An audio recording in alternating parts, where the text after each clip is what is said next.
بسم اللہ الرحمن الرحیم۔ الف لام میم۔ الف لام میم کے معنی الف لام میم ہی بیان فرمائے گئے ہیں۔ مختلف صورتوں کے شروع میں یہ حروف اسی طرح الگ الگ نازل ہوئے تھے۔ ان کو حروف مقطعات کہتے ہیں۔ صحیح بات یہ ہے کہ ان کا ٹھیک مطلب اللہ تعالیٰ کے سوا کسی کو معلوم نہیں۔ یہ اللہ تعالیٰ کی کتاب کا ایک راز ہے جس کی تحقیق میں پڑھنے کی ضرورت نہیں، اور عقیدہ یا عمل کا کوئی مسئلہ اس کی سمجھ پر موقوف نہیں۔ یہ حروف مقطعات قرآن مجید کی بعض صورتوں کے آغاز میں پائے جاتے ہیں۔ جس زمانے میں قرآن مجید نازل ہوا ہے اس دور کے اسالیب بیان میں اس طرح کے حروف مقطعات کا استعمال عام طور پر معروف تھا۔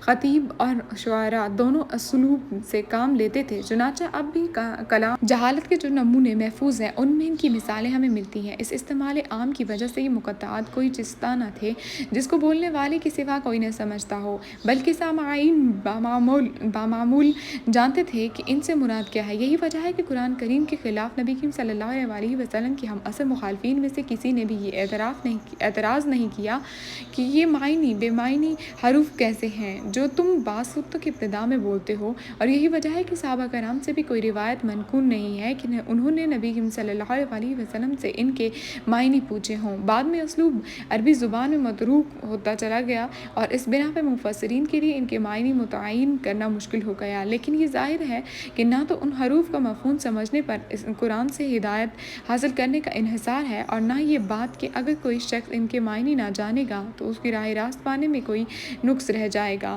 لہٰذا ایک عام ناظر کے لیے کچھ ضروری نہیں ہے کہ ان کی تحقیق میں سرگرداں ہو۔